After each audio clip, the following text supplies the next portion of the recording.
अच्छा गुगु ने हटा पर फूटिए राज दियो, फूटिए राज दे पर समुद्र खाली करायो, खाली करा पर भाई राज दियो, राज कियो फूटिए। अच्छा धन्यवाद सा, राम राम सा, धन्यवाद धन्यवाद, राज फूटिया राज करो। बहुत बहुत धन्यवाद।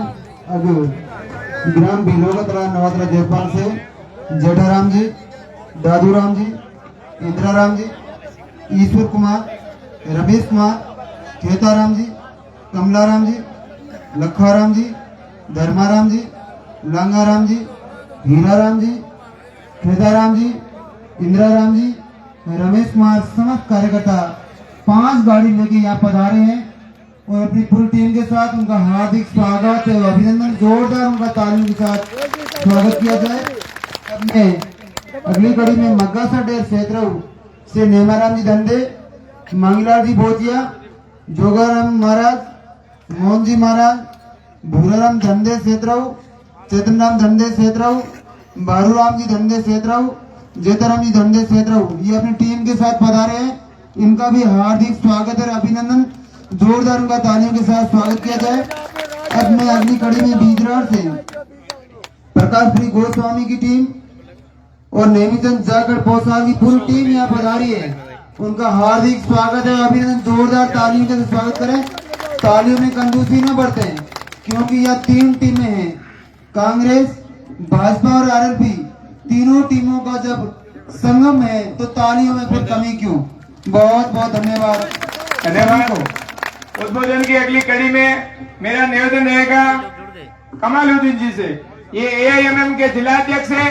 एआईएमएम वो पार्टी जो असुद्दीन ओवैसी की घाघरिया में जो मीटिंग हुई थी, इन्होंने भी अपना कैंडिडेट खड़ा करने की बात कही। घाघरिया के अंदर एक बड़ी सभा हुई जिसमें लास्ट में निर्णय ये लिया गया कि इस बार हाजी फतेह खान जी का हम समर्थन करेंगे। इनका भी दिल की गहराइयों से बहुत बहुत स्वागत और अभिनंदन। धन्यवाद।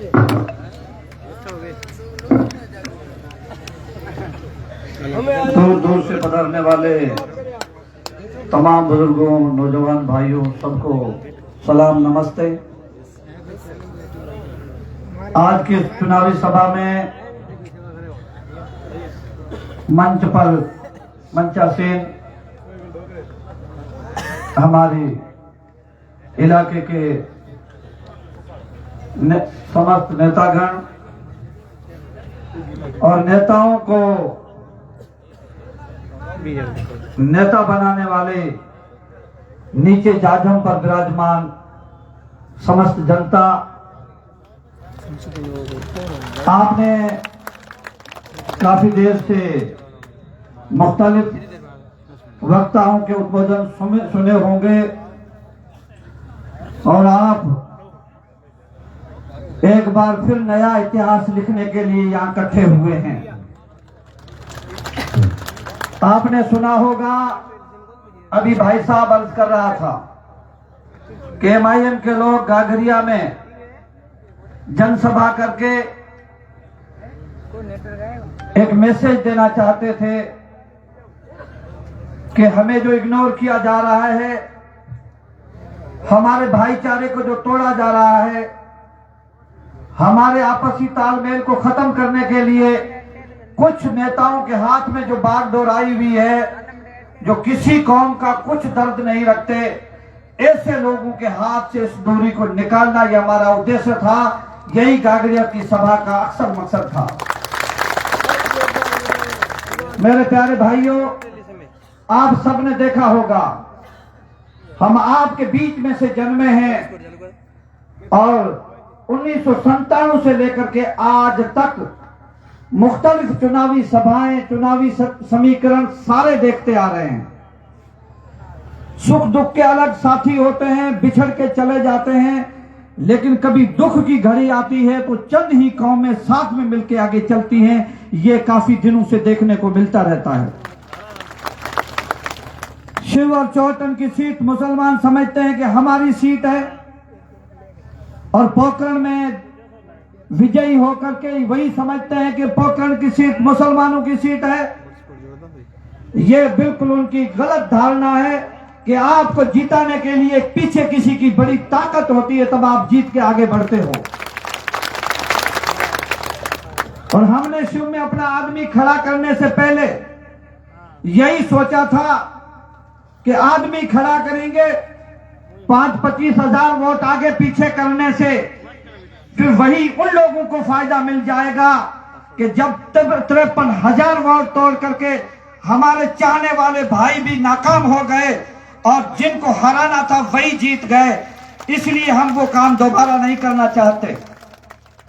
हमने सोचा कि 36 कौम का यह साथ तो जरूर रहता है, हमेशा रहता है और रहेगा इंशाअल्लाह, लेकिन मुसलमानों से कंधे से कंधा मिलाकर चलने वाली सबसे पहली 2 कौमें मुख्य कौमें हैं। जाट और SC/ST के लोग जब भी दुख दर्द का काम राजनीतिक पड़ता है तो जाट मुसलमानों के साथ हर जगह खड़ा रहता है। आपने देखा होगा हादी साहब और गंगाराम की जोड़ी थी, किसी ने यह नहीं समझा कि एक घर में जन्म लिया है या अलग घरों में जन्म लिया है, लेकिन उनकी रूह और रूहानियत एक थी, उनका दिल एक था। और आपने देखा होगा कि इस बादल की पट्टी में मुख्तलिफ तूफान आए होंगे, अलग नमूने की धारणाएं बनी होगी, लेकिन यहाँ के किसान वर्ग के दिल में जो मुसलमानों के प्रति मोहब्बत आज से पहले 40 साल थी, आज भी उनकी दिलों में मौजूद है। हम जाटों को सलाम करना चाहते हैं। आज हम आपको पता है कि एक छोटी सी चिंगारी शोला कैसे बनी, फतेह खान मैदान में कैसे आया। मुसलमान को जिताना था तो अमीन साहब को जिता देते, वही मुसलमान था। अगर किसी सीट को बचाने के लिए मुसलमान की तमन्ना होती तो अमीन साहब को जिता देते, सीट बच जाती। लेकिन हमें आज इस स्टेज से, आज इस भरी सभा से ये मैसेज देना है, हमें किसी सीट की जरूरत नहीं, हमें किसी MLA की जरूरत नहीं, हमें वो काम करना है जिससे हमारे किसान भाई, SC/ST के लोग और 36 कौम राजी हो। 36 कौम अगर राजी है तो सिर्फ फतेह खान को खड़ा करके जिताना चाहते हैं। इसी में हम सारे मुसलमान आपके साथ में खड़े हैं।